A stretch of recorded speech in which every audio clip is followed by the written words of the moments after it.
Welcome to Indian Creek Bow Hunting Journal.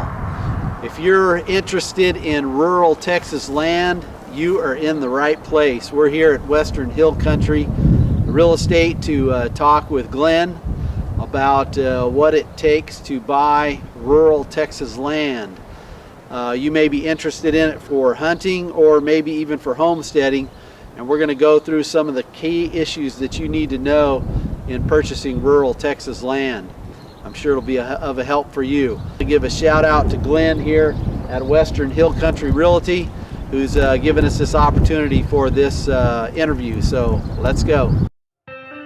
Nothing new under the sun, one life to live, seeking fun. But shallow is the self-lived life. For me, myself, oh, so much strife.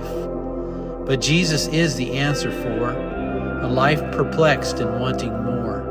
It's never easy self to deny, but it's the only way to a life on high.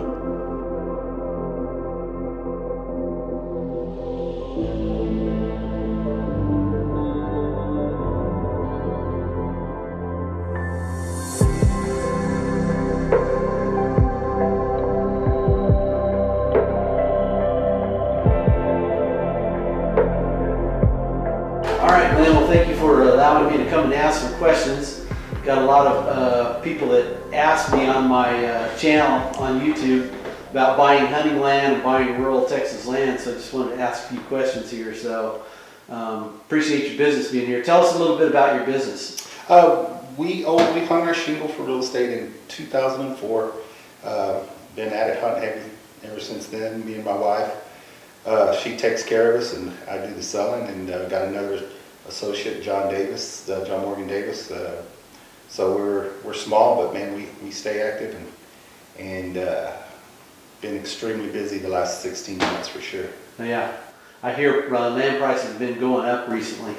Yeah, it's crazy. Getting a big rush. More people coming to Texas, and our government's printing money, and they can't print any more land. So it makes so land's a good commodity to definitely invest in, and that's what we're seeing people doing. Cashing out of the stock market, waiting for the bubble, afraid the bubble's going to pop, and just dumping it right into land, and it's been great. Good deal.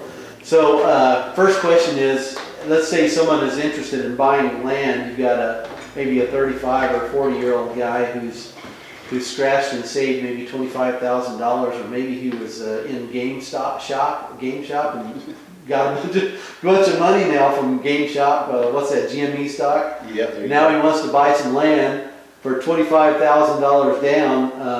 What kind of stuff are you going to show him? Maybe he's got a $1,000 a month payment. Well, just like anything in this world, well, there's an app for that now, So I definitely, if you're thinking about land, real simple to download, a simple mortgage calculator. There's a million versions out there. You're going to be looking at a simple interest loan with these farm and ranch lenders, and that's another thing. Farm and ranch lenders are their specific entity, like bigger banks such as Wells Fargo and those aren't going to touch a farm and ranch loan. So we deal with that a bunch. People come, hey, my credit union's gonna finance this. Well, at the end of the day, when it goes to underwriting, it's a farm and ranch contract. They don't do it. So be sure to use and specify when you're getting pre-approved and starting the process that you are looking at a farm and ranch property, and let your loan officer know that. And we highly recommend keeping it local. It just streamlines the process. So, there's some great lenders out there that we use regularly, from Capital Farm Credit, Texas Ag Credit, and here locally at People's State Bank are the ones that specialize in this stuff. They're offering the best rates. So definitely go in that direction, and definitely use a knowledgeable farm and ranch lender. It'll help you at the end of the day, and it streamlines the process. Makes it simple for everybody. Yeah. So most of the people coming to you looking for land are probably in the 30-acre range, 100-acre range, 200-acre. Or do you get all kinds? We get all kinds, and we deal from 20 acres up to 20,000 acres. So we get all kinds, and right now all corners of the market are booming. From we'll see phases through being in business in 04, we've seen a lot of change, but we'll get 30 to 50 acre buyers just flooding in. But right now it's everybody. The market is excellent. Yeah. So what are some of the key things for someone coming in? They have no clue. They just got some money. They want to invest in rural Texas land. What are some of the key things they need to know? Maybe 3, 4, 5. What are the top issues that you think they need to know before they come in and sit down and chat with you? Well, I get people that call all the time. They're looking online. That's great, but you got to come put your boots on the ground, right? We got to get to know each other. So it's a matter of taking time to get out here and starting a relationship with your agent, and definitely getting to know the area, because what you like, I may not like. You may like the deep, rough canyons, and I may like the flat dirt with no tree, flat dirt land with no tree. It's just all about preference at the end of the day. So we gotta figure out what you like, and you can't do that by signature. You can get an idea by signature computer, but you need to get out here and get a feel for the type of access, as far as how far off a pavement, and just start your relationship so we can start streamlining the search to what fits your wants, needs, and desires. Yeah. So I understand that the tax evaluation here in Edwards County has changed somewhat in the last few years. Like, for example, I heard you have to have 50 acres or more to get what's called the 1D1 assessment, is it? Is that how you say it? Yes, correct. It is 50 acres or more, unless you are a smaller tract within a group where you have a blanket grazing lease. Now, to have the wildlife, you do have to have 50 acres or more to maintain your own wildlife. Okay. It is a great benefit to have a 1D1 exemption. If you don't have it, and looking at a piece of land that is not 1D1 tax exempt, Edwards County, and it varies from county to county, we deal in multiple counties, but in Edwards County per se, you would be required to fence that property and stock it with the proper number of animal units for a 5-year period to establish that ag history. And after the 5th year, you would be eligible to apply for that 1D1 exemption. So if it doesn't have it, it's a 5-year process. Okay. What are some of the misconceptions that people have when they come out here and they go, I want to buy some land, and you go, let me try to fill you in a little bit? Yeah, one call that we get all the time is like, well, all this land looks the same out there. Well, no, it doesn't. Edwards County is very, very diverse when we're talking about Edwards County. Where 3 geological features and regions collide. So you've got, your plateau country up in the northern part of the county, where you got your flat, live oak type country, and you can see it as you drive in on 41, where most people come from. Yeah. You got your canyon country down in the southern part of the county, and a mixture of stuff as you get south and southwest, and then the further west you go, you kind of fall off into some of the Chihuahua and Trans-Pecos desert type stuff. So it varies greatly. So that's one of the misconceptions. Oh, all the land looks the same. Well, no, it doesn't. And that goes back to what we talked about earlier. It's come on, let's go look around. Let's get your boots on the ground. Yes, let's start that relationship of what you like and don't like, so we can take it from here and streamline it down the road to find what you want. So that's one of the misconceptions we get. And then we get it's all rock, or it's all mountains. Well, goes back to that is not the case at all. We can find what you're looking for. Gotcha. Okay. So if someone's looking maybe to sell their place in the area that you provide sales services for, what's a piece of advice that you would give them? What we've seen a bunch lately, and not a bunch, but some people hiring brokers or agents that are not familiar with an area. Real estate is very regional. So we've seen and taken advantage of some opportunities for our clients, because you may list your property with Jim Smith from Austin, right? Okay. He doesn't have the sales, we have everything else. So we've seen some properties that are priced greatly under market value just because they're not familiar with the area. Yeah. And don't have the sales portfolios that we have and brokers around the area in this area have, because there is not a true, there's not a true MLS service out here, and I don't know of a local realtor around the area that is part of an MLS service. So it comes down to having sales, and we've got 16 years of sales, and I think we did over 85 sales last year, and already have 40 plus contracts in escrow. So we have the sales. That's a lot. So we, So we have the sales volume, we have the information to get the best price for your properties, and that goes down to keep it regional. Yeah.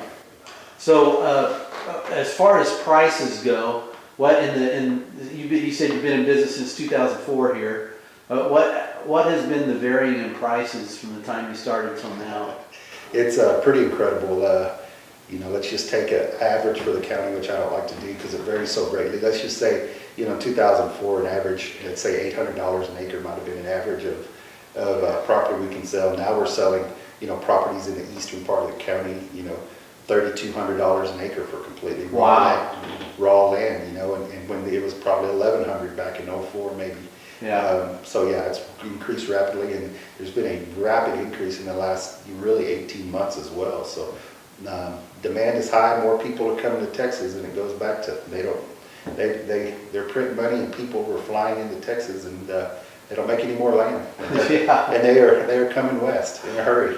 Yeah, I know. I bought my place in Indian Creek Ranch for $1,000 an acre, and I got a little better than 100, like 101 and change. And I got 100 acres north of me, 100 acres east of me, and both those places sold adjacent to my property. One just across the road, one directly adjacent, north side. They sold the one on the north for $375,000. I don't know if you were the real estate guy on that. But I know which one you're talking about, yeah. Yeah, it was, but it has a really nice house on it. The guy built a really nice house on it. And then the one across the street just has like a 600 square foot cabin / livable place for hunting, I guess you could say. And that one sold for $292,000. Right. And I was thinking, wow, my place has really gone up since 2005. But, right. Tell me about the variation in prices from parts of it, because I know it seems like, from what I've seen online anyways, the further east and north you go in Edwards County, the higher it gets really fast. And going from Rock Springs, going south and west, it seems to get cheaper pretty quick. Right, it all goes back to the three things that drive the price of real estate. It's all about location number one, location number two, and location number three. Yeah, location, and when you get into these ranch properties, also comes down to access. We have highway frontage stuff where there's not many paved roads in Edwards County, but we deal with ranches that some have highway frontage, or we can get in situations. Then some people love it that once you leave the blacktop, it's an hour and 45 minutes to get to your property. Yeah. So that really location and access really drive the price, and the closer we get to the bigger cities, the higher price gets. So that's why you see the east and north, properties are higher that way, just because it saves them, 45 minutes to an hour drive time. So yeah, you're right with that in that regard. Yeah. So last question, exit question: if people want to get a hold of you, either to buy or sell land, how do they do that? Western Hill Country Realty.com is our website. Our number here is 830-683-4435. Also, you can go to our webpage and email us at info@westernhillcountryrealty.com. John and I will take care of you, and like I said, you can look on the computer all you want. Come out and we'll show you some property, get your boots on the ground, and start that relationship and find what you're looking for. And so that's either Glenn or John, right? Right. And I got all that information on the screen there for you. So, all right. Thank you, Glenn. Appreciate your time. Yes, sir. Appreciate you helping. So a big thanks to Glynn Hendley for all that great information he gave us from a realtor's perspective. I also wanted to give you in closing here, in this last segment, a property owner's perspective. I want to go through some of those issues, and I'll just go through them randomly here. The first one is the buying process. Buying process starts, of course, by looking for land. And getting online is one of the quickest ways you can figure out an area of Texas where you want to be. And I've got a link below, the landsofamerica.com, I believe it is. The link is below. The link below is specifically for Texas itself, but you can go anywhere across the United States and look for land by county, by cost, all those things. You can weed out and take a look at what is available out there for what you can afford. Second issue you need to consider is association or no association. There are advantages and disadvantages to both of those. We chose to go with the association route because we were going to be overseas for a period of time, and we wanted a community of people to kind of watch our place while we were gone. We pay presently, I think it's 100 like 100 or 150 per year per 100 acres on this particular association. We are Indian Creek Ranch in Edwards County, and I believe it's going up to 200 either this year or next year. I think it's this year, which is very reasonable when you think that you're getting water and the maintenance of the roads getting in there and a locked gate and all that kind of protection. So we don't have a problem with association fees in that way, and our association is governed very well. People are very conscientious, and we got great neighbors. If you get it, now the drawback to associations is if you get into a place that just does not have good neighbors or whatever the case might be, you're going to be probably in trouble at that point. But then again, if with no association, you're not going to have any limitations on the land or use. You're just on your own. And so again, there are advantages and disadvantages to that. Some people just like that. All right, let's talk about the size issues of land. One of the things that are the drawbacks, at least for those of us landowners that have larger tracts of land out there, I'm thinking, 100 acres or more, because that's kind of my limitations in my own mind. People will differ in opinions, and I'm sure your opinion is probably different on this too. But when I bought, I was thinking 100 acres is the bare minimum you need for at least decent hunting. There's a lot of land now that's being broken up into 20 and 30 acre tracts, larger tracts of land, 2,000 acres to up to 10,000 acres are being broken up into these small pieces of land. And let me tell you what that's doing. If you're looking for hunting land and you're buying a 20 or a 30 acre piece in the middle of all these 20 and 30 acre pieces and associations that are cropping up everywhere now out there in Edwards County and the Hill Country, I can tell you that I would not expect any kind of good hunting at all. Reason being is that everybody and their dog who owns those 20 and 30 acre pieces, they're going to want to shoot a Boone and Crockett deer every year. Ain't going to happen. They're going to want to shoot 2 or 3 does every year. Ain't going to happen. A lot of these places that have been broken up like that, the hunting has completely been ruined. You're not going to find many deer. You're not going to find many exotics. The ones that you do find coming across that land are going to be the young and stupid ones that haven't been shot yet. And so what I have found, okay, let me just tell you a situation where I'm at. 100 acres, everybody around me has 100 acres. There's a few places that might be 200 and 300 acres that are a little bit further away from me. But we tend to be pretty conscientious about what we shoot. We do a ranch-wide survey every year of the whole almost 11,000 acres as an association. We do that. And then there are recommendations from the association how many deer to shoot during that year. And so every year, every landowner is supposed to stick to one mature buck a year. So you can imagine if I got 100 acres and I'm shooting one mature buck a year, and I don't shoot a mature buck every year, there's just not enough deer. Although I've got a lot of deer on my 100 acres. I think it's 1 deer per 5 or 6 acres. Last year was our survey. That's too many deer. We should have about 1 deer about every 15 to 20 acres. And so the recommendation this year for my piece was to kill 8 doe. Last year it was 10 doe. And that's to get down to the land carrying capacity. I shot 5 doe this year, so I was short 3.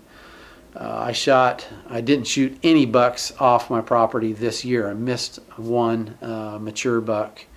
He would have been a management buck for sure. Now, when it comes to exotics and the size of your land, again, the more land you can get, the better. But I realize not everybody's going to be able to afford a lot of land. But when it comes to exotics, all across Edwards County, you're going to find free-ranging axis deer almost everywhere.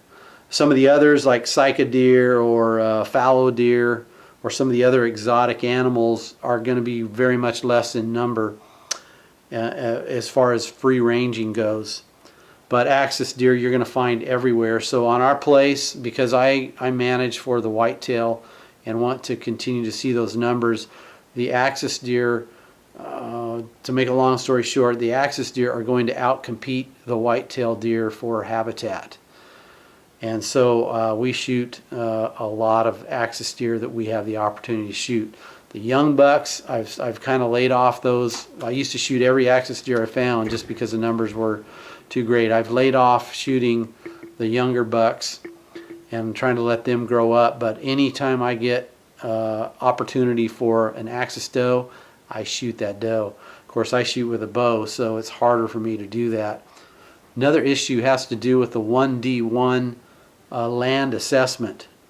One of the things that I would do if I was looking for land right now is I would make sure that it has a 1D1, either wildlife or grazing exemption on it, because it can make a huge difference. For example, the land that sold across the street from me for $292,000, that exemption lapsed, and so that 100 acres does not have the exemption on it anymore, or the wildlife ag assessment. And I believe the taxes on that place with that little 600 square foot cabin is around $4,500 a year. That's a lot of money you'd have to pay on that. Myself, I have paid, when I didn't have any kind of improvements on the land, I believe my taxes were somewhere around $150, $175 a year, maybe up to $200 or so between school taxes and all those things you got to pay for Edwards County. Then when I got improvements on there, my taxes pretty much doubled. So I'm paying somewhere around $400 to $450 a year in taxes. So you can see a huge difference. One other thing you need to remember on this 1D1 assessment, if you're in Edwards County, you're going to have 50 acres or more to be able to take the wildlife exemption. They don't allow 49.999 acres. Other counties in Texas can be very different. You know, my wife and I were looking at a 4-acre piece in Montgomery County, Texas, which is not really considered East Texas. It's west of the 45, but it's almost East Texas, really, Montgomery County. And it was almost 4 acres, and that place we were looking at actually had an ag exemption, but it was for timber. And so if you're homesteading and maybe you're in East Texas or whatever, you can get timber exemptions on those lands on smaller pieces. I know that's true for Montgomery County because I saw it. All right, last issue I want to deal with is the issue of water. Water is really important. As you know, if you're going to buy a piece of hunting land, you're going to need access to water in some capacity. I notice a lot of places that are breaking up these ranches, they already have wells on them, and so they're running black pipe like they have at Indian Creek Ranch to each little location. Of course, the smaller the pieces are, the smaller the land is on these associations, the more stress is going to be on these older wells that are coming off these ranches. Most of these are not going to be potable water, especially when you run it in black pipe, and some of these wells are old and have open holes, and so you're not going to be able to drink that water. I literally saw them on Indian Creek one time when a well guy was working on the well. I was down there with him and pulled up the pump that had burned up, and the reason why it burned up is because a rat had fallen down the 400 plus feet down there and clogged up the pump and burned it up. So you're not going to be wanting to drinking those. You can sink your own well, but you're looking at some of those places, you're going to be looking at 450, 500 feet on average probably to get to the water. And so it's quite expensive Probably starting out, I would say around $25,000 to $30,000 for wells on average there in Edwards County, and that's 2021 prices. So, and then if you got to go deeper, just go up from there. Probably the best option for a hunting situation is to have a rain collection system, maybe coming off a metal roof house, or even just setting up a patio like I've seen in some properties where they set up a big tank and just collect water, and that would suffice for whatever you're going to need out there, and then just bring your drinking water out there, or have some kind of filter system out there. Best wishes on your search for rural Texas land. Be sure and subscribe, give us a thumbs up, and check the little reminder bell, and we will give you notice of future videos. This is the Bow Hunting Radneck for Indian Creek Bow Hunting Journal. Thank you for watching.